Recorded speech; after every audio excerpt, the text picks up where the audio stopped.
긴금도원의 썰치는 라디오 긴금도원입니다. 오늘의 사연 시작하겠습니다. 안녕하세요. 저는 경상도에 살고 있는 28살 여자입니다. 남편은 저보다 8살 많은 36살로 이제 결혼한 지 2년 된 맞벌이 부부예요. 저희 부부는 제가 운영하는 베이커리에 사장과 손님으로 인연을 맺게 됐어요. 동네에서 하는 작은 가게라 새벽에 빵 만들고 판매도 저 혼자 하면서 운영하는 가게예요. 큰 욕심 안 부리고 하니까 몸은 피곤해도 그럭저럭 할만했습니다. 남편은 일주일에 두세 번 정도 빵을 사러 오는 단골 손님이었어요. 거기다 집도 가까워 오며 가며 인사를 주고받다가 친구처럼 지내게 됐어요. 그러다 제가 먼저 남편에게 고백을 하면서 연인이 됐습니다. 제가 남동생만 한 명 있다 보니 오빠에 대한 로망이 좀 있었거든요. 남편에게 여동생이 하나 있는데 결혼해서 제주도에 살고 있었어요. 여동생이랑 전화 통화하는 모습이 제가 꿈에 그리던 오빠의 모습이었고 그 모습에 홀딱 빠지게 됐어요. 왜 핸드폰 너머로 상대방 음성도 잘 들리잖아요. 여동생이 투정 부리면 남편이 달래주고 그런 모습이 부럽기도 하고 멋있어 보였습니다. 하지만 막상 연인이 되고 보니 제가 생각했던 사람은 아니었습니다. 주구장창 오빠에 대한 로망을 얘기했으니 남편에 대한 제 기대는 대충 눈치채셨겠지만 뭔가 따뜻하고 배려심 깊은 그런 사람이었어요. 하지만 남편은 진짜 머리부터 발끝까지 개인주의의 결정체였습니다. 남편이랑 제가 걸어서 10분 거리에 살았는데 그 동네가 이제 막 신도시로 지정돼 번화가까지는 차로 30분 정도 떨어져 있는 곳이었어요. 데이트할 곳도 마땅찮은 곳이라 매번 번화가로 나갔는데 한 번 남편 차를 타고 나갔으면 그 다음번엔 제 차로 나가서 데이트를 했어요. 물론 데이트 비용은 100원 단위까지 똑같이 나눠냈고요. 뿐만 아니라 기념일이 되면 선물 가격까지 똑같이 해서 주고받자고 하더군요. 저도 개인주의 성향이 어디 가서 빠지는 사람은 아닌데 남편이 하도 저러니 꼴보기 싫을 때도 있었습니다. 섭섭하니 어쩌니 말로 하면 괜히 골빈 연하녀 취급할 것 같아서 제 나름대로 방법을 찾았어요. 남편 차로 이동하기로 한 날 약속 시간보다 먼저 나가서 제가 남편 집 앞에 데리러 가거나 밥 먹고 화장실 가는 척 음식값 계산하기, 또 꼭 기념일이 아니라도 작은 선물하기, 이런 것들이요. 하지만 처음부터 이 방법이 먹힌 것도 아니었습니다. 오히려 저희 부부가 연애를 시작하고 처음 싸우게 된 원인이었어요. 그날은 원래 남편 차로 데이트를 가는 날이었는데 제가 서둘러서 남편을 픽업했어요. 제 생각엔 그게 문제가 될 거라 생각 안 했거든요. 근데 차에 타서 시내로 나가는데 남편 표정이 안 좋았습니다. 그리고 데이트 내내 트집을 잡기 시작하는 거예요. 참다 못해서 내가 뭐 잘못한 거 있냐고 물었습니다. 오빠 오늘 하루 종일 기분 안 좋아 보이는데 혹시 내가 뭐 잘못한 거 있어? 저렇게 물으니 남편이 기다렸다는 듯 말하더군요. 오늘 원래 내 차 타고 나오는 날이었잖아. 근데 네가 사전에 양해도 없이 약속했고. 순간 당황해서 할 말을 잠깐 잃었어요. 생각해보니 제가 말도 없이 순서를 바꿨다고 생각할 수 있는 일이잖아요. 그렇게 되면 사람에 따라서 좀 당황할 수 있겠다 싶어서 설명을 시작했습니다. 순서를 바꾼 게 아니라 오빠 차례인 거 알지만 오빠가 요새 야근도 많았고 피곤할까봐 그냥 내 차로 나온 거야. 다음번엔 순서 안 바꾸고 내 차로 나올게. 뭐가 문제인지 너 진짜 하나도 이해를 못하는구나.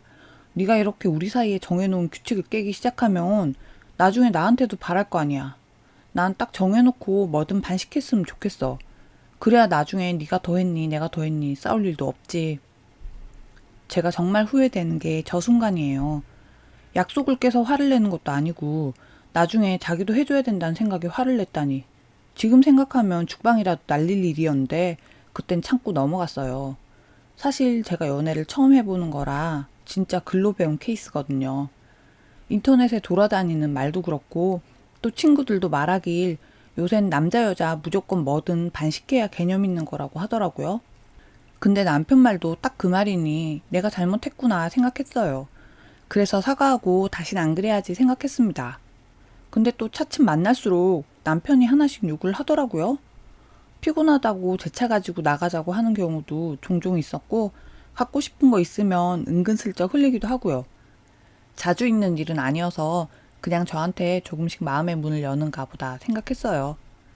그러다 남편이 나이가 있다 보니 자연스럽게 결혼 이야기 오고 가며 준비를 시작했습니다. 그때까지 저는 결혼에 대해서 한 번도 진지하게 생각해 본 적이 없어요. 말했듯 첫 연애이기도 했고, 나이도 많은 게 아니라 결혼은 먼 나라 얘기였죠. 그러다 보니 준비하는 과정에서도 모르는 것 투성이었어요. 주변에 먼저 결혼한 친구라도 있으면 이런저런 조언이라도 얻겠는데, 친구들 중에서 제가 처음으로 가는 거라 물을 데가 없더라고요. 그렇다고 부모님한테 조언을 얻자니 예전이랑 결혼 풍습이 많이 달라져서 오히려 남편이랑 얘기할 때 혼선만 생기더군요. 그래서 또 결혼도 글로 배우기 시작했습니다. 대부분이 예단 예물 생략하고 반반씩 내서 한다고 하더라고요.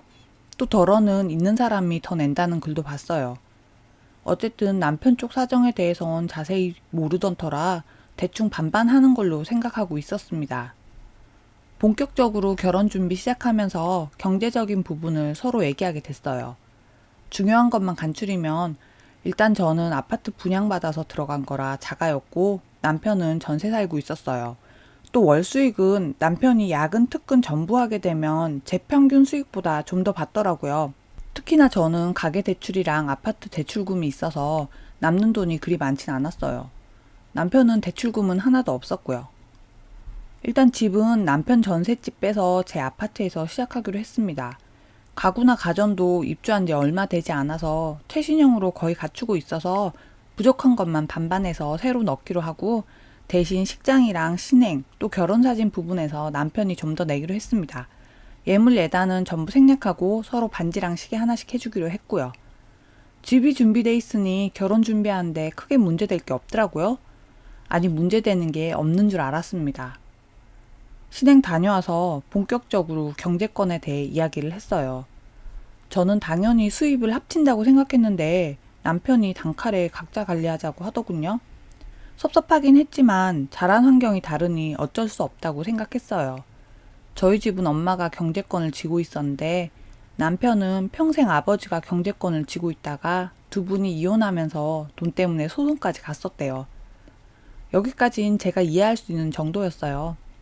하지만 얘기를 할수록 이게 맞는 말인가 싶은 것들이 있었습니다. 특히나 남편이 결혼 전 살던 전셋집 보증금에 대한 이야기를 할 때는 내가 이 인간 뭐가 좋아서 결혼까지 했나 싶었어요. 그 집 보증금은 결혼 전에 벌어둔 돈이니까 너랑은 상관없는 거 알지? 달라고 할 생각도 없었지만 저렇게 말하니 너무 얄미워서 저도 한마디 했습니다. 그럼 이 집은 내 거네? 당연하지. 그러니까 대출금도 네가 갚아야 하는 거고. 순간 너무 어이없어서 그럴 거면 집세 내고 살라고 해버렸어요. 남편은 제 반응을 예상 못했는지 당황해서 나중에 아파트 공동명의로 바꾸게 되면 그때 돈을 반 주겠다고 하더라고요. 그러면서 가게는 오롯이 제 몫이라고 단단히 몫을 박더군요. 신행 다녀와서 첫날부터 이혼한다고 할 수도 없고 알겠다고 했습니다. 근데 남편의 주둥이는 여기서 멈추지 않았어요. 월급 합치고 싶으면 집안일은 저보고 다 하래요. 앞서 얘기했듯 집이랑 가게 대출금 때문에 제 수입이 남편보다 적다 이거죠. 저걸 농담이라고 혼자 낄낄거리는데 제가 정색하고 각자 돈 쓰자고 했습니다. 그날은 저 정도로 끝났어요. 살다 보니 개인 플레이 하는 게 좋은 점도 있어서 이번 생은 내가 다른 사람들한테 피해 안 가도록 저 인간 데리고 산다는 생각으로 기분 나쁘고 섭섭한 게 생겨도 이혼까지 생각하진 않았습니다. 그러다 저희 동네에 다른 아파트 입주가 시작되면서 가게 장사가 소위 말하는 대박까지는 아니지만 준대박을 치게 됐어요. 그때부턴 저 혼자 빵 굽고 판매까지 할 수 없어서 직원도 2명 고용했습니다. 직원 월급에 가게세, 대출금 전부 다 제외하고도 처음 결혼할 때보다 월 수익이 200만 원 이상 많아졌어요. 근데 남편도 눈이 있고 귀가 있으니 가게 장사가 잘 된다는 걸 뻔히 알죠. 그제야 저보고 경제관념 없다면서 지가 돈 관리하니 어쩌니 소리를 해댔습니다.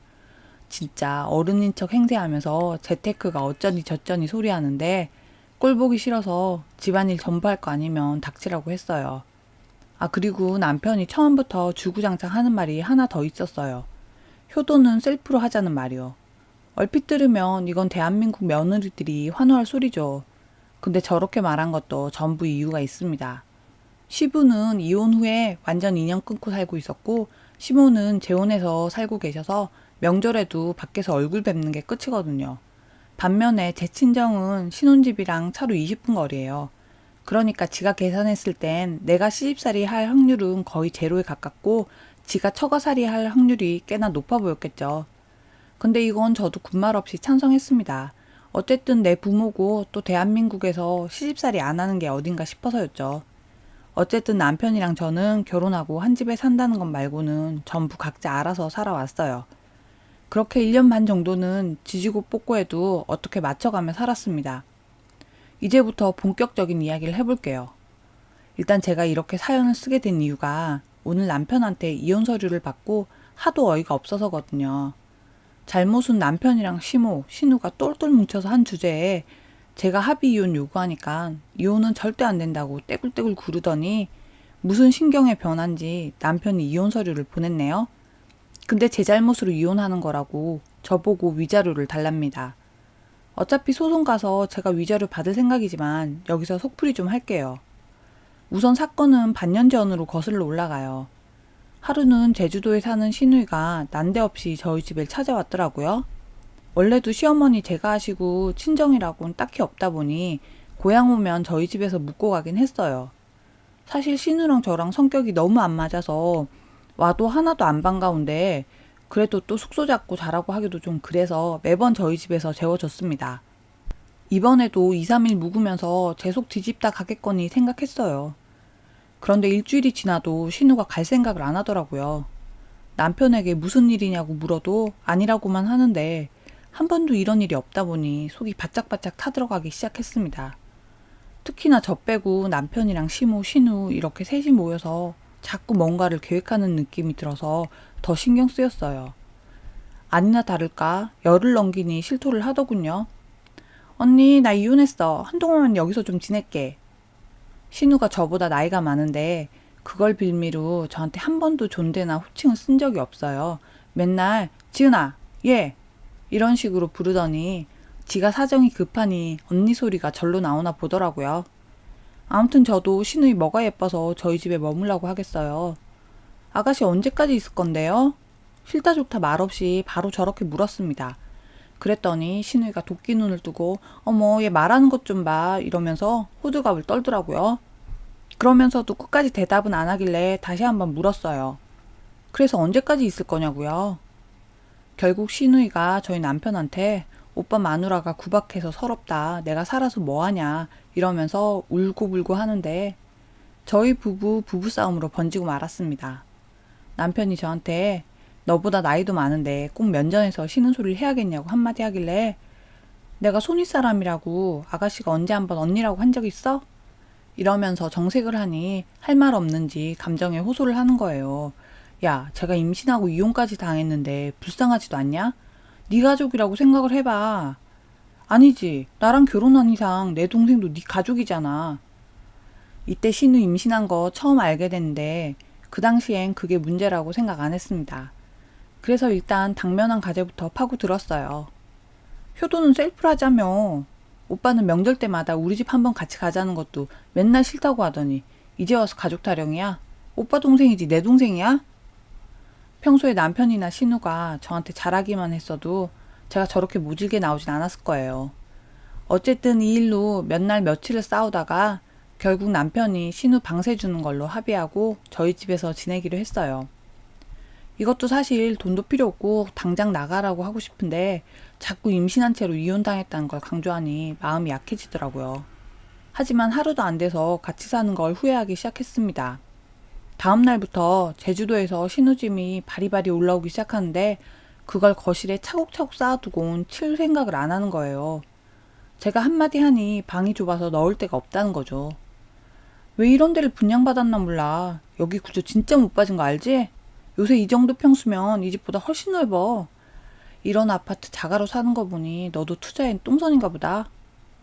말하는 게 얄밉지만 집 있는 게 부러워서 저런다 생각하고 참았어요. 근데 집이 어떻든 필요한 건 꺼내야 하는 거 아니에요? 귀찮으니까 절대 자기 집 안 풀고 스킨로션 없다고 제 걸 빌려 쓰는 거예요. 그러면서 또 한다는 말이 난 이렇게 싸구려 쓰면 피부 다 뒤집어지는데 돈 아끼지 말고 화장품 같은 건 비싼 거 써. 이런 집 사느니 화장품에 투자하는 게 남는 거야. 네가 아직 20대니까 모르는 거지. 어머, 너 눈가에 벌써 잔주름 잡히네? 딱 보니까 너는 30 넘으면 피부가 축축 처질 타입이네. 저도 슬슬 한계치에 다다라서 스킨 로션 제 손에 쥐고 아가씨 거 쓰라고 말했습니다. 그러니까 어머 얘 뭔 말을 못하겠다 이러면서 자기 방으로 휙 들어가요. 이제 안 쓰겠지 생각했는데 다음날 아침 되니까 또 제 거 쓰더라고요. 그래서 화장대 서랍 중에 열쇠 잠근 데 넣고 잠가버렸어요. 열쇠 들고 출근했는데 남편이랑 신우가 한참 바쁘게 오픈 준비하는데 번갈아서 전화하는 거예요.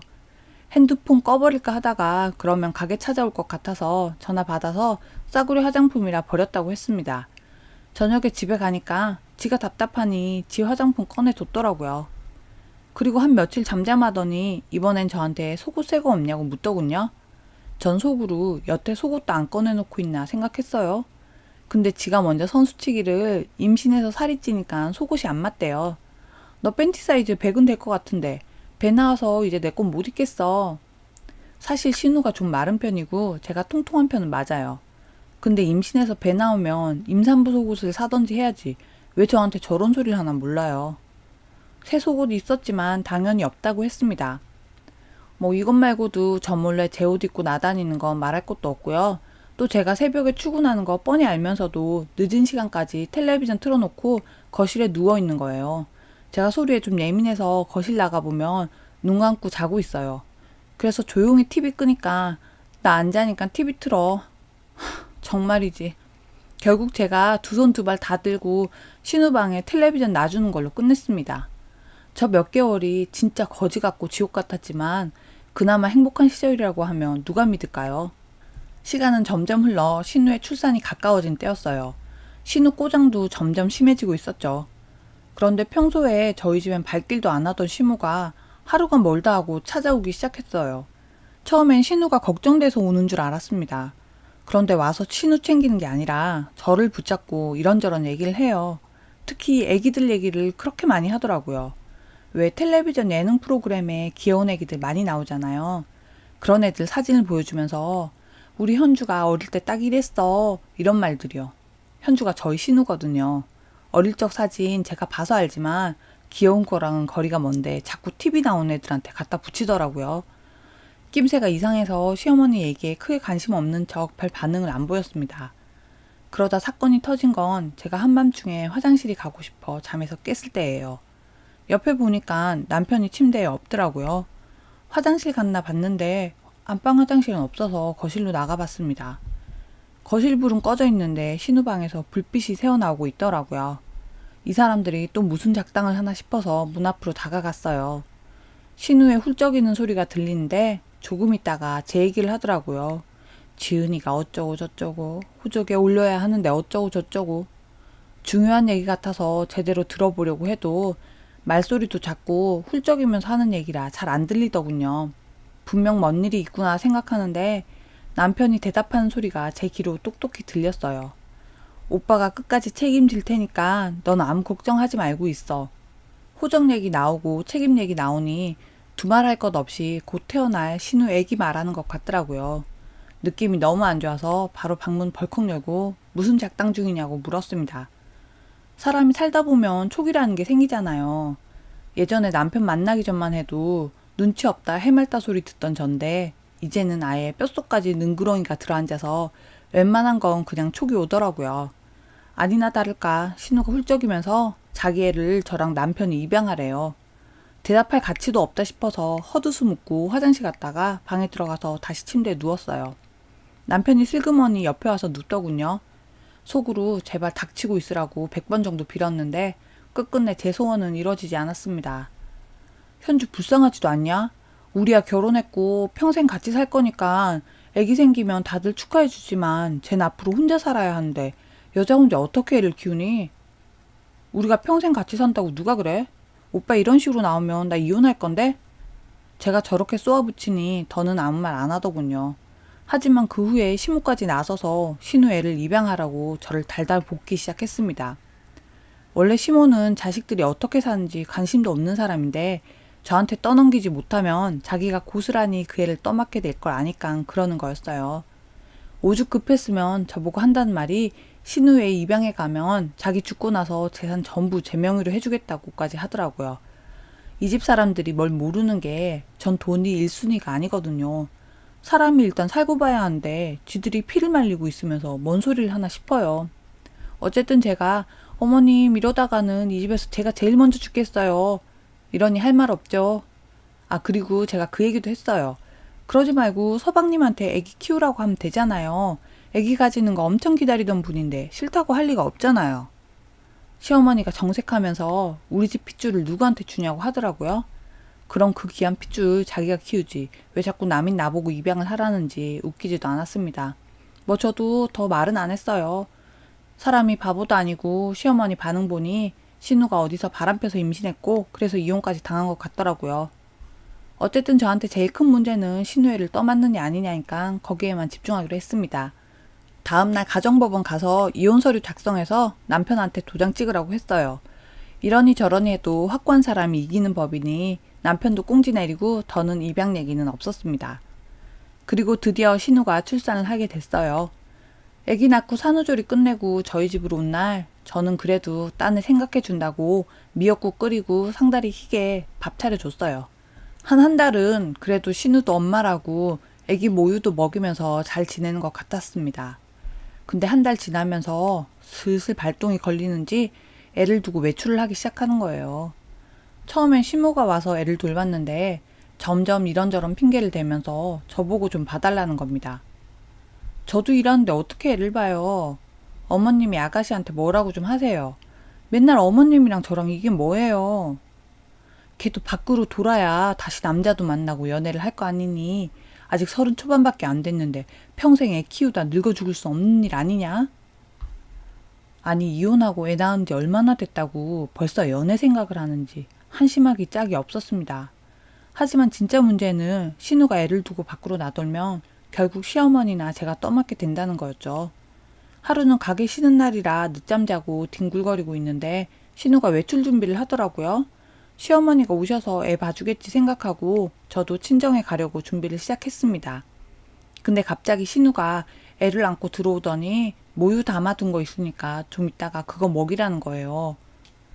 아가씨, 나 외출 준비하는 거 안 보여요? 매번 어머님이나 저한테 애 맡기고 싸돌아다니는 거 애한테 미안하지도 않아요? 이럴 거면 애 아빠한테 보내세요.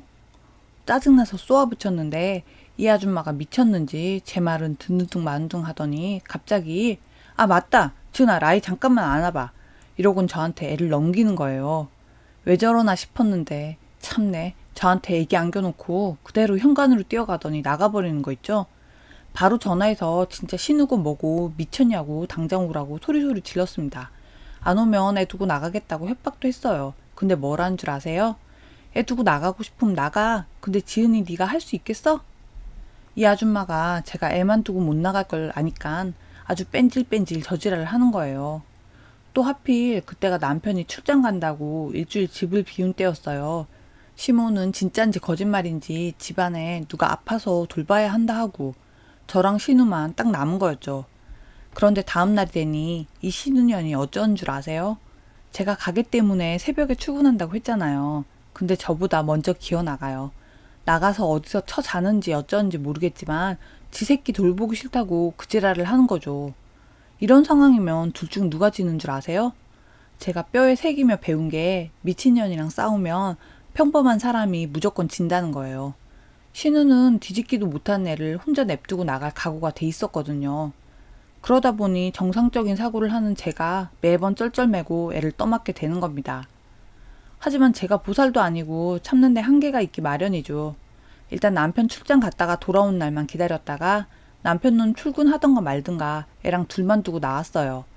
이때 슬슬 이혼으로 마음 굳히고 있었는데 결정적인 사건이 터지고 말았습니다. 제가 아까 말했듯 남편이랑 시집 식구들 감당하다 보니 눈치가 백단이라고 했잖아요. 근데 얼마 전부터 또 집안에 묘한 분위기가 풍기는 게 뭔가 수상쩍더라고요. 남편이 어디로 전화도 하고 뭐 중요한 약속 잡는 것처럼 보였는데 이게 신우랑 연관된 일이라는 거에 진짜 제 손목 걸고 캐내기로 마음 먹었어요. 어려운 일도 아니었습니다. 남편 잠들었을 때 손가락 쥐고 핸드폰 지문 찍어서 열었어요. 뭐 여기저기 가게집에 전화한 흔적이 있는데 전부 한정식집이네요. 그 중에 하나 예약했더라고요. 카톡 보니까 시간이랑 날짜 찍힌 예약 내역 와 있어서 일단 캡처해서 제 핸드폰으로 보냈습니다. 그리고 시모랑 신우 남편 셋이서 카톡방이 있길래 들어가 봤어요. 기껏해야 제 욕이나 했을 거라 생각했는데 상상도 못한 대화들이 오갔더군요. 요약하면 애를 어떻게든 남편이 입양하겠다는 겁니다. 저한테 이래저래 애 돌보게 해서 정 붙으면 저도 어쩔 수 있냐 이거예요. 그러면서 더 놀라운 건 신우가 한 달 만난 남자랑 상견례를 하는데 돌싱은 맞지만 애는 없다고 거짓말을 한 거죠. 일단 내용 전부 캡처해서 제 핸드폰으로 옮겼어요. 남편 깨워서 해 뜨면 신우 데리고 집에서 나가라고 하려다가 엿이라도 먹이고 보내자는 생각에 신우 상견례 날까지 참았습니다. 그동안 남편이고 신우고 죽여버린다고 달겨두고 싶은 거 몇 번이나 내가 보살이네 하면서 참았어요. 드디어 신우 상견례 날이 다가왔어요. 저는 전날부터 아예 집에 안 들어갔어요. 니 애 안 봐줄 거니까 상견례장에 애 데리고 나가라 이거죠. 제대로 복수하고 싶었지만 평범한 사람 머리로 할 수 있는 생각은 고작 그거였고 또 그때 생각엔 꽤 통쾌한 방법이었습니다. 하지만 제가 말했듯 미친 사람을 상대할 때 불리한 건 평범한 사람이더군요. 상견례 시간이 오후 2시인데 12시 됐을 때 신우한테 전화가 왔어요. 근데 오전 내내 좀 불안했던 건 남편이 연락 한 통 없었다는 거예요. 원래 성격이라면 지랄하고 난리가 났을 텐데 너무 조용하니 이것들이 또 뭔 작당을 하나 싶었죠. 아무튼 12시에 신우가 전화해서 한다는 말이 지은이 너 오빠가 가만 안 둔다는 거 내가 겨우 달래서 출근시켰어. 고맙지? 아 근데 너 오늘 시간 좀 돼? 이러는데 단칼에 시간 안 된다고 했어요. 그때까지 시집 식구들은 제가 회방꾼이라고 생각했는지 신우 상견례 한다는 걸 비밀로 하고 있었어요. 어쨌든 제가 시간 안 된다고 하니 웬일로 신우가 그냥 알겠다고 전화를 끊네요. 하지만 진짜 30분 뒤에 경악할 문자를 받았습니다. 나 오늘 진짜 중요한 약속이라서 라이 네가 좀 돌봐줘. 난 지금 나왔고 라이 혼자 있으니까 잘 부탁해. 그 문자 받고 정신이 반은 나가서 집으로 갔어요. 신우 미친 게 저 협박하려고 문자 저렇게 보냈길 바랬지만 어림없죠. 진짜 애기만 있더라고요. 다행히 침대에 누워서 조용히 자고 있는데 그걸 보니 너무 안심이 되기도 하고 분노 게이지가 쭉 올라가서 도저히 참을 수 없는 지경이 됐습니다. 일단 애기 기저귀며 외출할 때 필요한 물건들 챙기기 시작했어요. 그리고 유모차 없이 포대기에 애 들쳐업고 상견례장으로 갔습니다. 남편 새끼랑 신우, 시모 셋이서 상대방 가족들이랑 이제 막 숟가락 뜨기 시작했더라고요. 그 와중에 신우가 입은 옷이 눈에 확 띄었습니다. 제가 진짜 아끼는 미색 브라우스인데 오늘 저기 물방울 하나라도 튀기면 모가지를 비틀어 버려야겠다 생각했어요. 그러다 시모랑 눈이 딱 마주쳤습니다. 진짜 시모 그렇게 놀라는 거 처음 봤어요. 자리에서 벌떡 일어나 제 앞으로 와선 나가서 잠깐만 얘기하자고 살살 달래더라고요. 그 모습에 신우랑 남편, 상대방 남자 모두 저를 보게 됐죠. 남편 새끼도 놀란 게 눈에 보이더군요. 근데도 미친 신우녀는 눈 하나 꿈쩍 안 하더라고요. 그러면서 지가 먼저 제 소개를 하더라고요. 우리 올케랑 제 조카예요. 애기 때문에 오늘 못 나온다더니 어떻게 나왔네? 순간 할 말을 잃은 건 접니다. 남편이 의자 가져와서 자리 마련해주며 앉으라는데 일단 자리에 앉았어요. 속으로 진정하고 신우애라는 걸 얘기하고 일어서서 나가자는 다짐을 100번을 했어요. 그리고 드디어 입을 뗐습니다. 아가씨, 아무리 서방님 몰래 바람 펴서 낳은 애라도 지 자식을 남한테 떠넘기는 건 아니죠. 그 한마디에 상견례장은 물기 얹은 것처럼 조용해졌어요. 하지만 신우는 원래 만만한 사람이 아니에요. 어머, 우리 오빠랑 문제 생겨서 나한테 애 입양하라고 할 땐 언제고 뻔뻔하게 거짓말을 짓거리는 신우를 보며 이건 말로 해서 되는 게 아니구나 생각이 들더군요. 밥상이라도 엎어야 되겠다 생각하는데 드디어 하늘이 저를 돕기 시작했습니다. 그렇게 뻔뻔하던 신우의 얼굴이 새빨개지더니 말을 멈추는 거예요. 그리고 그 순간 신우가 입고 있던 제 브라우스의 가슴 쪽이 점점 색이 짙어지는 겁니다. 젖이 나오기 시작한 거예요. 제가 전날 모유 수축기 일부러 숨겨놓고 나갔는데 아마 그래서 모유를 짜두지 못했나 봐요. 남자 쪽 가족들이 그 모습을 보곤 진짜 상종 못할 집이라고 나가버리고 남편이랑 시모 신우는 제가 뭘 잘못했다고 그 식당에서 저한테 온갖 소리를 다 해대더라고요. 미쳤니 어쩌니 소리를 들으면서도 얼마나 고소한지 웃음이 났습니다. 젖이 계속 흐르니 시모랑 신우는 화장실로 가고 저는 시댁 식구들 경황 없는 틈을 타 포대기 풀어서 애기 남편한테 안겨두고 집으로 왔습니다. 그리고 바로 비밀번호 바꾸고 이삿짐 센터 불러서 남편이랑 신우 짐 실어서 시모 제가 한 집으로 보냈어요. 그 후에 앞서 말한 대로 남편은 이혼은 절대 안 된다고 버티다가 저한테 위자료 주면 이혼하겠다고 말을 바꾸네요. 전 제가 위자료 받고 이혼할 생각이고 아까 낮엔 신우년 아동학대로 신고까지 하고 왔습니다. 이혼만 하고 끝낼 수도 있었지만 저 집안 하는 꼴 보니 애한테 무슨 짓을 할지도 모른다는 생각에 결국 신고까지 하게 됐네요. 이제 내일은 가정법원 가서 이혼 소송도 들어가야겠어요. 남편한테 아무리 네 가족들이 지랄 같아서 이혼한다고 해도 못 알아들을 테고 법정에 서야 지가 뭘 잘못했는지 알게 되겠죠. 두 번 다시 남자라면 진짜 쳐다보고 싶지도 않네요. 오늘 여기서 속풀이하고 가니 그나마 살 것 같습니다. 긴 사연 들어주셔서 감사합니다. 진짜 살다 이런 일 겪는 사람이 저 말고 또 있을까 싶어서 사연 보냅니다. 일단 결론부터 말씀드리면 결혼 2개월 차에 느닷없이 상간녀된 사연이에요. 남편, 아니 그 새끼랑은 1년 연애했고 연애 기간 내내 이상한 점은 없었어요. 물론 그 새끼가 저를 속이려면 충분히 속일 수 있었던 게 제가 직업 특성상 출장이 잦거든요. 또 일할 땐 연락을 할 수가 없어서 맘만 먹으면 속여먹기 딱 좋은 표적이었던 것 같기도 하네요. 어쨌든 제 입장에서는 사귀는 동안 문제라고는 1도 없었어요. 가만 냅뒀으면 언젠간 밝혀졌을 수도 있지만 평생 속고 살았을 수도 있겠다는 생각에 진짜 소름 끼쳐요. 그러니까 이 일이 어떻게 시작된 거냐면 보름쯤 전에 일 끝나고 핸드폰을 켰는데 갑자기 카톡 알림이 미친 듯이 울리는 거예요. 한 번에 카톡 울리면 나는 소리 있잖아요. 진짜 까까까까 이렇게 울리는데 순간 뭔가 싶어서 그 카톡방을 들어가 보니 저 포함해서 5명 있더라고요. 생전 처음 본 사람들로요. 카톡 감옥이다 뭐다 그런 얘기 들은 적이 있어서 이상한 카톡방에 초대됐구나 하고 나가려는데 순간 제 남편 이름이 딱 보이더라고요. 그래서 제일 위로 올려서 대충 읽기 시작했어요. 근데 내용을 보니 그 새끼 부인이라는 사람이 자기 남편이 바람 폈는데 초대한 사람들이 전부 그 불륜녀라는 거예요. 근데 사람이 너무 황당한 일을 겪으니 바로 받아들여지나요. 그 본처라는 사람이 주민등록 등본까지 사진 찍어서 올렸는데도 안 믿기더라고요. 제가 왜 그랬는지 저도 모르겠는데 일단은 그 카톡방을 나왔어요. 근데 그 본처가 제가 카톡방을 나가니까 저한테 전화를 해서 혹시 다 알고 만난 거냐고 묻더라고요. 그래서 제가 뭘 알고 만나냐. 이 사람이랑 1년 연애하고 부모님까지 전부 뵙고 얼마 전에 결혼했다. 이상한 소리 할 거면 경찰에 신고하겠다. 그랬네요.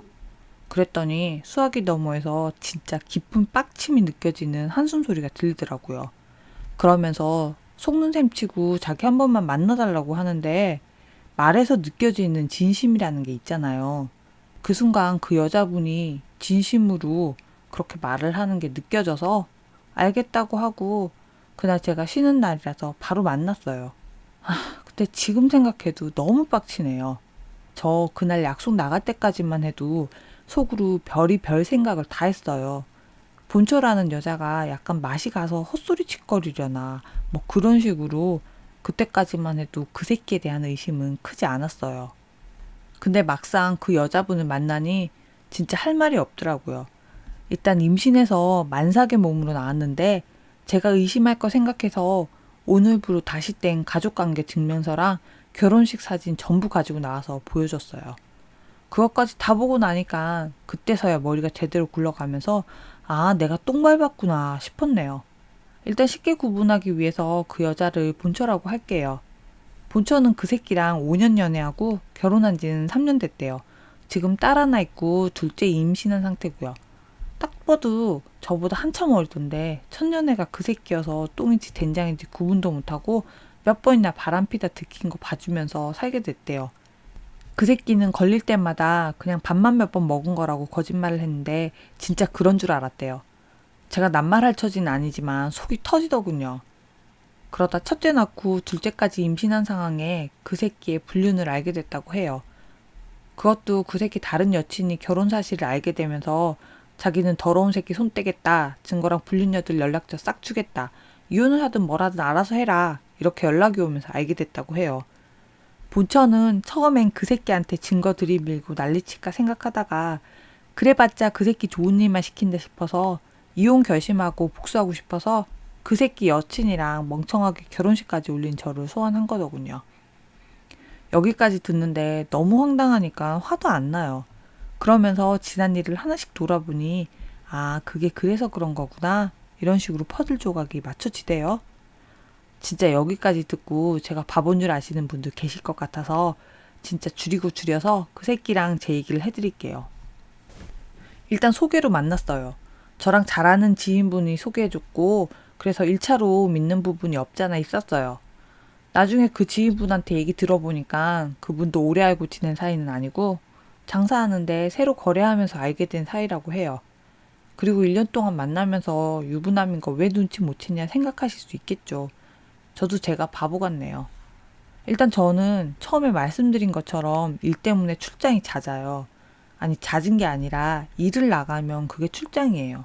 그리고 평일 주말 따로 있는 것도 아니고 며칠 일하면 며칠 쉬는 거예요. 이 정도만 얘기해도 제 직업을 대충 아실 것 같은데 진짜 제 속사정이 전부 까발린 것 같아서 제 입으로 말하진 않을게요. 아무튼 그런 상황이다 보니까 그 새끼가 적절하게 조절을 했던 것 같아요. 저도 일 끝나고 집에 오면 녹초가 돼서 연락이 엄청 전전긍긍하진 않았거든요. 말하고 보니까 제가 바보라서 당한 게 맞는 것 같기도 하네요. 아무튼 그 새끼는 사업한다고 깝치고 다니던 새끼였고 결혼하자고 엄청 졸라대서 결혼했습니다. 뭐 보고 결혼했냐 궁금하실까봐 말씀드리자면 진짜 그 새끼 연기력이 죽이는 건지 원래 본성은 순한 놈인지 모르겠는데 아무튼 좀 어리버리하고 착했어요. 되바라진 느낌 하나 없다고 할까요? 일단 요새 사람들 하는 건 아무것도 안 했어요. SNS도 안 하고 그은한 카톡도 안 했거든요. 지금 생각하니까 마음 놓고 바람 피려고 그런 걸 안 했던 것 같은데 아무튼 저랑 만나면 딱 저한테만 집중하는 그런 느낌이 좋았어요. 어차피 사람 만나봤자 다 비슷비슷하니까 나한테 잘하는 사람이랑 결혼하자 싶어서 결혼 결심했네요.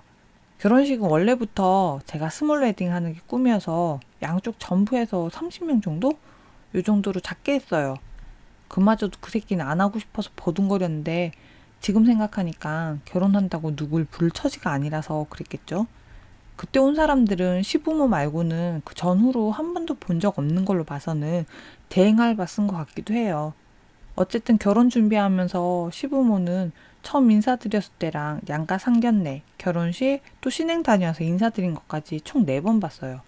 본처가 가지고 온 결혼사진 보니까 진짜 부모 맞더라고요. 어떻게든 부모가 지 자식이 본처 두고 또 결혼하는데 그걸 말리지는 못할 망정 같이 속여먹나 싶네요. 그리고 원래 저는 결혼하면 일 그만두고 작게 커피숍 같은 거 할 생각이었거든요. 일하는 스케줄이 워낙 대중 없어서 결혼하면 경제적인 건 둘째 치더라도 시간이라도 안정적으로 살고 싶었거든요. 근데 그 새끼가 일 그만두지 말라고 하도 옆에서 부추겨서 몇 년 정도 더 하다가 퇴직할 생각이었어요. 그 당시만 해도 커리어가 아깝니 어쩌니 해서 솔깃했던 건데 이것도 지금 생각하니 제가 일을 그만두면 두 집 살림하는데 차질이 생기니까 그랬던 것 같아요. 진짜 소름 끼치는 새끼죠.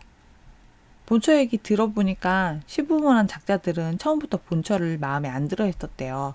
시집살이도 엄청 시키고 뭐 그랬나 봐요. 쓰레기 같은 지 새끼보다 본처가 딸린다고 생각했나 봐요. 진짜 금수만도 못한 집안이죠. 아무튼 본처랑 저랑 전날은 확인 차원에서 만난 정도였고 제가 상간녀라는 건 확실해졌네요. 그 자리에선 와닿지 않아서 몰랐는데 집에 돌아오니 그제야 손이 부들부들 떨리면서 이 인간을 죽여야겠다는 생각이 들었어요. 그 새끼는 그날도 저한테는 일 때문에 출장이라고 했는데 누구랑 같이 있는지 모르겠더라고요. 본처한테 부탁해서 불륜녀 카톡방에 다시 초대해달라고 했고 물어보니까 저희 중 그날 그 새끼랑 같이 있는 사람은 아무도 없었어요. 아마 저희 말고 다른 여자가 또 있었나 봐요. 어쨌든 그래서 마음 편히 카톡방에 있는 5명이서 한참 복수 계획에 대해서 주고받았어요. 다행이라고 해야 할지 모르겠지만 저랑 본점 말고는 결혼까지 한 사람은 없더라고요. 일단 그 방에 다른 여자분들은 편의상 1, 2, 3번으로 부를게요. 1번이랑 3번은 요새 사이가 안 좋다고 하더군요. 1번은 3개월 만났고 그 새끼가 하도 돈돈거려서 헤어져야겠다 마음먹고 있었대요. 3번은 연락 문제로 사이가 틀어졌고요. 2번은 현재 결혼 얘기까지 나온 상태고 진행된 건 아무것도 없다고 했어요. 일단 어떻게 복수해야 하나 한참 얘기하는데 한결같이 나온 말이 경제적인 부분이더라고요. 사실 저도 결혼할 때 집은 제가 살던 집에서 시작했고 또 제가 독립한 지 얼마 되지 않아서 가전이며 가구 새로 살 필요도 없었거든요. 한마디로 제 집에서 제 물건으로 살고 있었어요. 그나마 이 미친 새끼가 전에 사업이 잘 안 된다면서 생활비로 50씩 100씩 그렇게 2번이라도 갖다 줬네요.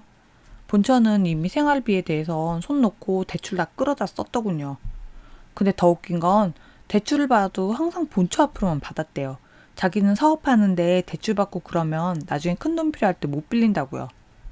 어쨌든 다른 1, 2, 3번은 그나마 사귀는 사이라 데이트 비용 같은 것들만 본인들이 쓰고 딱히 따로 뜯긴 건 없더라고요. 일단은 그 새끼 돈줄 틀어막는 것부터 시작하기로 했어요. 아무래도 그 새끼가 요새 공들이는 게 2번인 것 같더라고요. 얘기 들어보니까 사업을 크게 해서 저희 중에 가장 경제력 있는 사람이기도 했고요. 그래서 2번이 요새 사업이 조금 어려워졌다고 거짓말하고 한 달 안에 전부 돈 돌려준다고 그 새끼한테 대출 내고 카드 좀 긁게 만들기로 했습니다. 일단 저도 그동안은 그 새끼 면상 보기 싫어서 일 스케줄이 길어져서 보름 출장 간다고 뻥치고 집문 걸어 잠갔어요. 저렇게만 말하면 그동안에 제 집 들락날락 거릴 것 같아서 제 동생 유학 가 있는데 잠시 한국 들어온다고 한동안 저희 신혼집에 와 있는다고 그동안 시댁가 있으라고 했어요. 보통 사람이라면 지 집 두고 시댁가 있으라면 누가 좋아해요. 근데 그 새끼는 아주 신바람 난 것 같더라고요. 걱정 말고 출장 잘 다녀오라고 이지랄을 하는데 뭐 어쨌든 그래서 저는 보름 정도 시간 벌어놓고 회사에도 급한 일이라고 연차 싹 몰아서 내놓고 집에서 대기 타고 있었어요. 며칠 뒤에 2번한테 연락이 왔어요. 그 새끼 앞으로 대출 내서 돈 받은 거랑 또 이것저것 카드 긁은 영수증 인증해 주더군요. 다음날 5명 다 같이 모여서 차 한잔 하면서 각자 그 새끼한테 쓴 금액 비율로 따져서 돈을 나눠 가졌어요. 본처한테 제일 많이 돌아갔죠. 아무도 거기에 불만사항 없이 바로 진행했고요. 다들 만나보니 세상 그렇게 괜찮은 여자들이 없더군요. 참 어쩌다 그 새끼 때문에 엮인 것만 아니면 서로 언니 동생 하면서 진짜 친하게 지냈을 텐데 아쉽네요. 뭐 그건 그렇다 치고 저희 모두 마지막을 장식할 계획을 세웠습니다.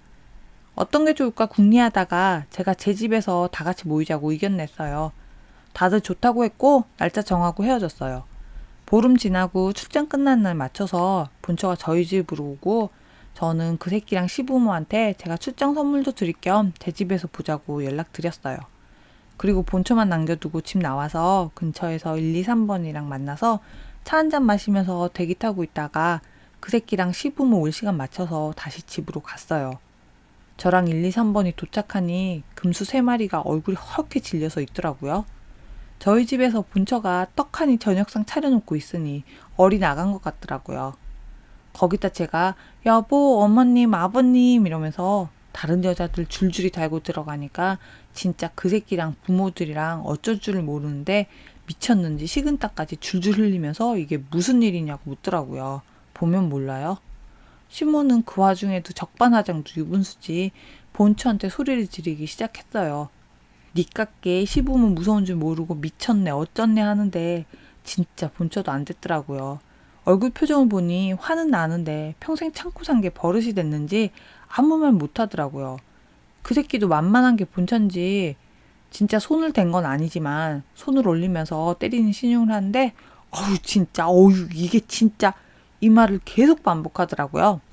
그 모습 보니까 내가 당한 것도 당한 거지만 뭐 저런 쓰레기가 있나 싶어서 제가 그 새끼 따기 한 대 올려 붙였습니다.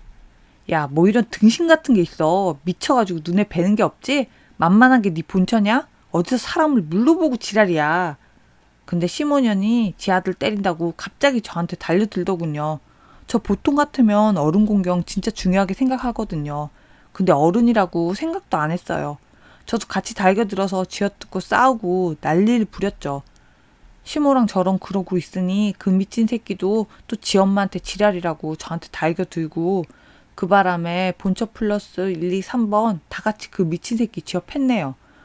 더 웃긴 건 시부라는 새끼는 지 마누라랑 자식 새끼 두고 그 소란을 틈타서 튀었더라고요. 아무튼 난투극이 얼마나 벌어졌는지 기억도 안 나요. 한참 쥐어뜯고 싸우다 다들 지쳐서 씩씩거리면서 나가 떨어졌죠. 시모랑 그 자식 새끼는 꼴이 말이 아니더라고요. 그때 저랑 본처가 바로 소송 가겠다고 위자료 제대로 준비하라고 했어요. 그니까 이 새끼가 뭐라는 줄 알아요? 2번한테 달라고 하래요. 지가 대출 받아서 돈 줬으니까 그 돈 2번한테 받으라고 하더군요.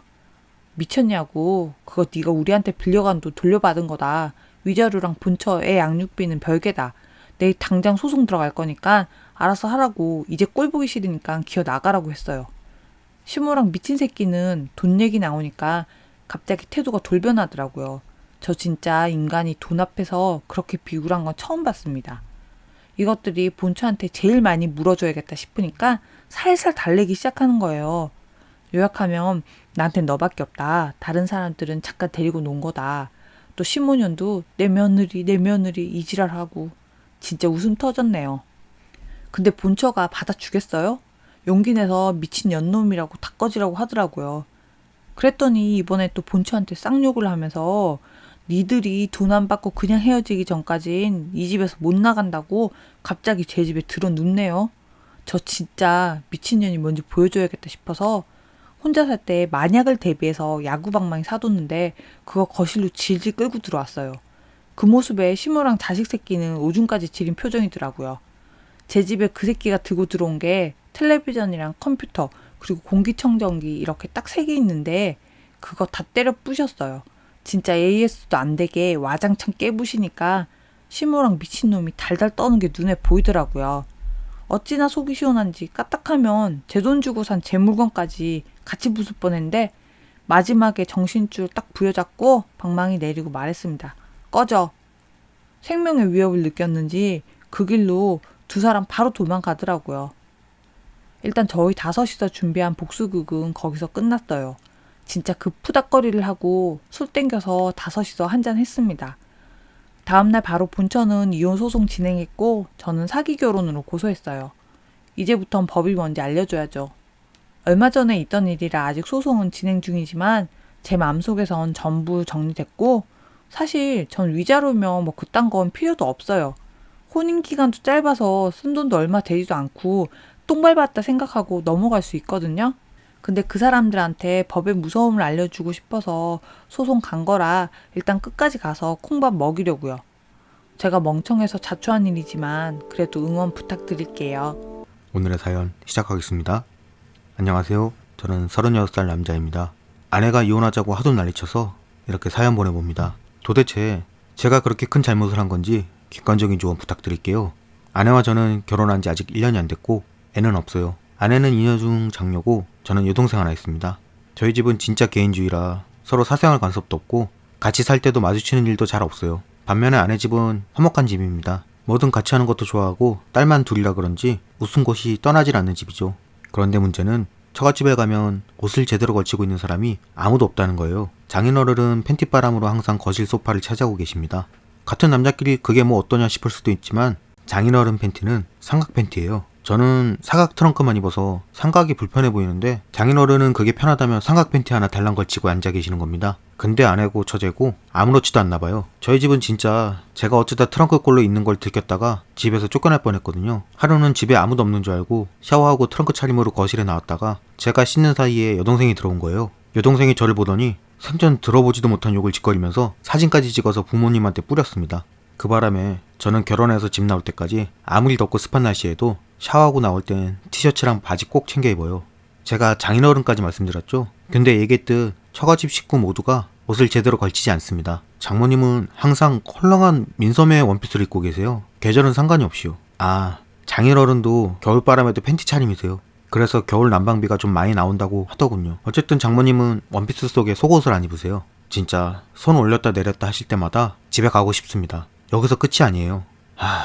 진짜 저희 처제 말만한 처녀가 도대체 왜 그러는지 모르겠어요. 팬티에 런닝구 차림으로 돌아다닙니다. 처음엔 그 꼴 보고 기겁을 해서 제가 방에서 안 나가니 깔깔 웃으면서 바지 하나 입고 나오더군요.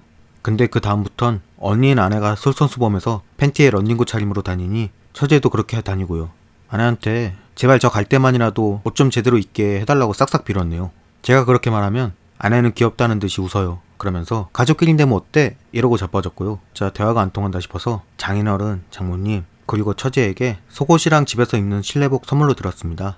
근데 고맙다고만 할 뿐 누구 하나 걸치는 사람은 없더군요.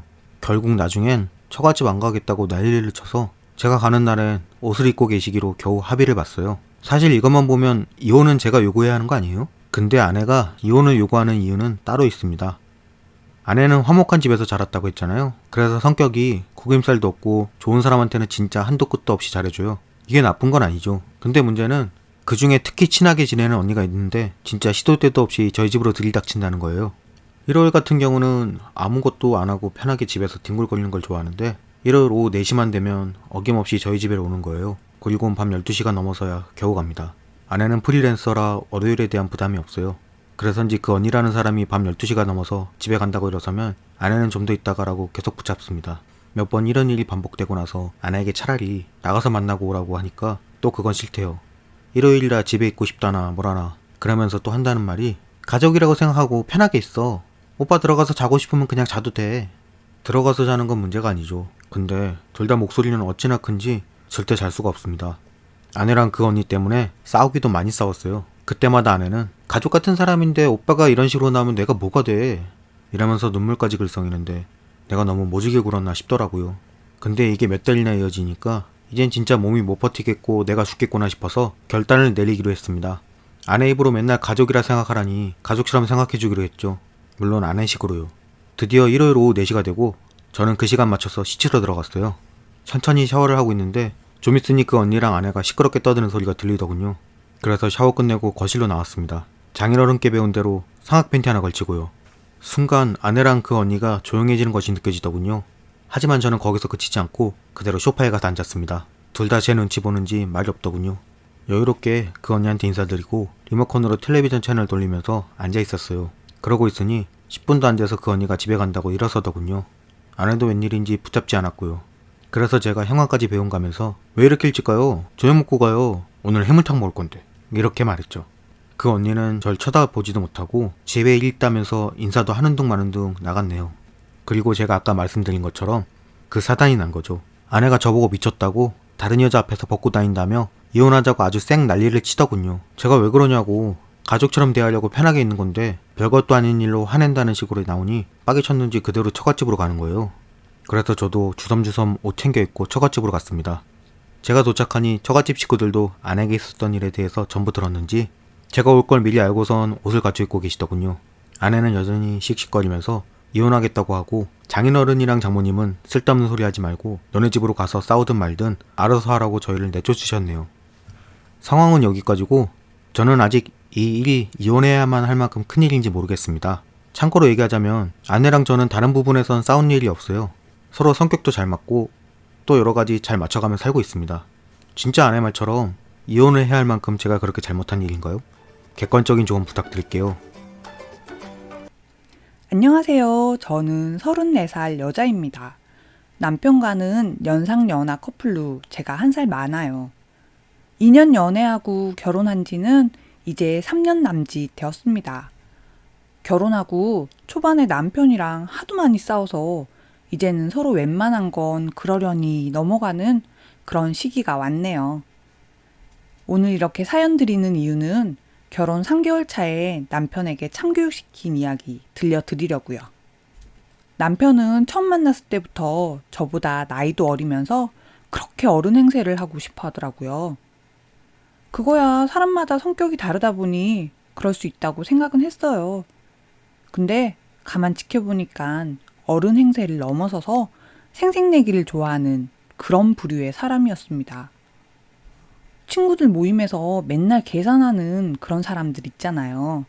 제 남편이 바로 그런 스타일이에요.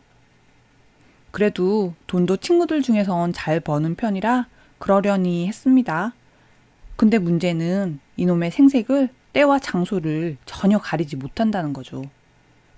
저희 부모님은 음식점을 하시는데 장사가 꽤 잘 돼서 맛집으로 유명한 곳이에요. 지금은 저도 분점을 내서 따로 가게를 하고 있지만 결혼하고 1년은 부모님 가게에서 직원으로 일했어요. 사장 딸이라고 하면 무슨 특혜가 있을 것 같지만 저희 부모님은 제가 어렸을 때부터 강하게 키우신다고 용돈도 절대 그냥 주시는 법이 없는 그런 분들이셨어요. 집안일을 돕든 가게 일을 돕든 해야 용돈도 받는 거였죠. 워낙 어릴 때부터 그렇게 커서 저는 그런 부분엔 당연히 불만 없고 그게 당연한 거라 생각했어요. 중요한 건 남편이 저랑 완전히 다른 생각을 가졌다는 거죠. 남편과 제가 가을에 결혼해서 결혼 3개월 차에 12월이 됐어요. 연말 연시면 송년회다 뭐다 음식점 바쁜 거 다들 아시잖아요. 특히나 저희 집은 한 달 전에 예약해도 예약이 될까 말까 해요. 근데 하루는 남편이 갑자기 전화해서 일주일 뒤에 회사 회식을 제 부모님 가게에서 하겠다는 거예요. 갑자기 저렇게 말하니까 너무 황당하긴 한데 20명 정도라니까 어떻게 공간을 만들 수 있겠다 싶더라고요. 일단 알겠다 하고 메뉴 같은 건 미리 알려달라고 했습니다. 그러고 전화를 끊으려는데 남편이 갑자기 한다는 말이 회사 사람들한테 지 처갓집이라고 먹고 싶은 거 맘대로 먹으라고 했다는 거예요. 순간 제 귀를 의심했네요. 처갓집이니 회사 돈으로 팍팍 팔아준다는 말인가 생각하고 있는데 공짜로 줄 거지? 라는 말을 덧붙이더라고요. 제가 우리 부모님 성격 알지 않냐고 회사 회식이면 당연히 회식비 나올 텐데 헛소리 말라고 했어요. 정 생색 내고 싶으면 나중에 커피를 돌리던지 도너츠 같은 거 사다가 돌리라고 했습니다. 근데 남편은 이미 회사에 얘기 다 해뒀다고 지 입장이 뭐가 되냐고 박박 우기기 시작하더라고요. 그러면서 저보고 성격 참 이상하다고 화를 내는데 진짜 얼척 없더군요. 아니 제 가게도 아니고 저희 부모님 가게인데 당연히 저한테 먼저 상의하고 진행해야 되는 거 아닌가요? 안 그래도 연말엔 평소보다 더 바쁜 거 알면서 혼자 생색은 다 내고 와선 해달라고 억지 부리는 게 이상한 거 아닌가요? 아무튼 이때는 기간도 얼마 안 남았고 진짜 남편 체면 세워준다는 생각에 제 카드로 결제하려고 했어요. 근데 부모님이 어떻게 아셨는지 그냥 결혼하고 회사 사람들한테 인사드린다 생각하라고 공짜로 남편 회식을 시켜주셨어요. 부모님도 얼척 없어도 처음이라 참으셨겠죠. 근데 남편은 한번 해주니까 분위기 파악이 전혀 안 되나 보더라고요. 연말 끝나고 새해 되면 뭐가 있겠어요. 신년회 있잖아요. 대체로 송년회 못한 그룹이 신년회로 하는 경우가 많고 한 그룹에서 송년회랑 신년회 둘 다 하는 경우는 많지 않더라고요. 근데 남편은 한번 공짜 생색 내고 나니 몸이 근질근질한지 신년회를 하겠다는 거예요. 다행히 이건 저한테 먼저 상의는 했어요. 회사 사람들이 저희 가게 맛있었다고 하도 칭찬을 해서 신년회도 공짜로 해주는 게 어떻겠냐고요. 그러고 나면 회사 사람들도 단골돼서 자주 갈 거라나 뭐라나. 제가 말도 안 되는 소리 집어치우고 신년회 하고 싶으면 시댁 가서 시부모님한테 차려달라고 소리쳤네요. 근데 제 말에 기분 나쁘다고 화를 내는 거예요. 그걸로도 부족했는지 시어머니한테 전화드려서 앞뒷말 쏙 빼고 제가 시댁 가서 신년회 하라고 했다는 말만 고자질 했더라고요. 시어머니가 사실 진짜 양반인 분이신데 저렇게만 들으니 섭섭하셨겠죠. 전화하셔서 심하게 뭐라 하시는 건 아닌데 좀 섭섭하다 어쩌다 말씀을 하시더라고요. 그래서 제가 어머님께 상황을 좀 설명드렸어요. 어머님은 제 얘기 들으시더니 본인이 미안하다고 엄청 사과하시더라고요. 그날 어머님이랑 남편 욕을 엄청 했네요. 어머님 하시는 말씀이 남편이 어릴 때부터 그랬대요. 반 친구들 우르르 데려와서 집에서 점심 저녁 다 먹고 가고 그런 일이 한두 번이 아니었다고 합니다. 나중엔 어머님께선 낌새만 이상하다 싶어도 문 걸어 잠그고 집에 없는 척 하셨대요. 뭐 아무튼 한참 이런저런 이야기 하다가 어머님께서 먼저 남편 놈 참교육 시켜주자고 하시더군요. 본인이 진작에 그 버릇 고쳐놓고 장가 보냈어야 하는데 미안하다시면서요. 그래서 작전을 해왔습니다. 어머님이 화장품 가게를 오래 하셨는데 요새는 인터넷이다 멀티샵이다 워낙 그런 게 많다 보니 장사가 잘 되는 건 아니에요. 근데 옛날부터 하셨고 동네 사랑방 같은 그런 가게가 돼서 쭉 하시는 그런 정도예요. 그나마 시부모님 건물이라 월세 안 나가니까 그것도 가능한 거죠. 어쨌든 주말에 저는 친구들이랑 약속 있다고 하고 남편 혼자 시어머니 호출 받고 가게로 갔어요. 그리고 저는 시어머니와 작전 짠 대로 제 친구들 저 포함 7이서 일단 남편 카드로 거하게 점심 먹고 커피까지 한 잔 마신 후 시어머니 화장품 가게로 갔습니다. 저희가 우르르 몰려 들어오니 시어머니 도와서 가게 청소하고 있던 남편이 웬일이냐고 묻더군요. 그래서 친구들이랑 근처에서 만났는데 어머님한테 인사드리러 왔다고 했어요. 그리고는 제가 친구들한테 우리 어머님 가게니까 갖고 싶은 화장품 전부 다 담아 이렇게 말했습니다. 남편 놈 은근히 동공지진 오더라고요. 그거 무시하고 싹 담아서 어머님께 인사드리고 나왔어요. 그리고 저녁에 집에 가니 남편은 입이 대빨로 나와서 인사도 하는 둥 마는 둥 TV만 보고 있더라고요. 제가 씻고 나와서 옆에 앉으니까 툭 한다는 말이 엄마 가게 장사도 잘 안 되는데 팔아주지는 못할 망정 네 친구들 참 양심 없다 이러는 게 아니겠어요? 당신은 회사 사람들한테 한턱 잘 받내면서 난 그러면 안 돼? 야, 음식점이랑 화장품 가게가 같냐? 이러면서 자꾸 지는 대고 나는 안 된다는 식으로 말하더군요. 그래서 고개 끄덕이며 알겠다고 했습니다. 이놈이 아직 덜 당했구나 싶었어요. 그 다음 주 주말엔 어머님 차례였어요. 금요일 저녁에 남편한테 전화하셔서 토요일에 친구들 데리고 저희 집 오시겠다고 하셨어요. 남편은 어머님께 그걸 이제 말하냐고 노발대발 하는 걸 제가 전화기 뺏어서 몇 분 오시는지 어떤 음식 좋아하시는지 전부 물었네요. 그리고 다음 날이 돼서 남편 개처럼 부리면서 음식 준비했어요. 이미 여기서 남편 표정은 안 좋았습니다. 근데 어머님께서 준비하신 비장의 카드는 이게 아니었어요. 남편이 어릴 때부터 만화책이랑 피규어에 환장을 했는데 그걸 아낀다고 장식장까지 사서 넣어뒀거든요. 근데 어머님이 친구들이랑 손주들까지 싹 모아서 저희 집에 오신 거예요. 애들은 피규어 이런 거 보면 환장하잖아요. 그중 한 애가 피규어 보고 가지고 싶다고 울고불고 떼를 쓰고 난리가 난 거예요. 어머님이 그때다 싶어서 장식장 문 열고 제일 비싼 거 하나 꺼내서 애한테 줬어요. 생색내는 거 그렇게 좋아하는 남편이 그 모습에 얼굴이 시뻘개져서는 애한테 가서 피규어를 휙 뺏어서 장식장에 도로 놓더군요. 그리고는 장식장 열쇠까지 가지고 나와선 잠가버리곤 분이 안 풀리는지 씩씩거리면서 집을 나가더라고요. 당연히 분위기는 싸해졌죠. 어머님은 친구들한테는 자기가 얘기할 테니 남편 쫓아나가서 당해보니 어떠냐고 제대로 마무리하라고 하시더군요. 제가 밖으로 나가니 남편이 집 앞 놀이터에서 혼자 그네에 앉아있더라고요. 너도 당해보니 내 맘 알겠냐고 말하려는데 남편이 먼저 풀 죽은 목소리로 미안하다고 다신 안 그러겠다고 말해서 저도 더는 잔소리는 안 했습니다. 정말 다행스럽게도 그 후로 온 남편도 때와 장소를 가려서 생색내기를 하고 있습니다.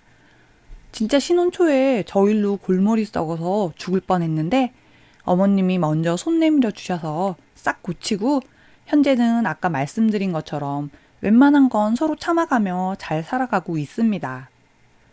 이 사연 들으시는 분들도 고쳤을 만한 건 미리미리 싹 뜯어 고치고 안 되겠다 싶은 건 빨리 반품해서 행복한 삶을 사셨으면 좋겠네요. 구독, 좋아요, 사연 공유는 영상 제작에 큰 힘이 됩니다. 감사합니다.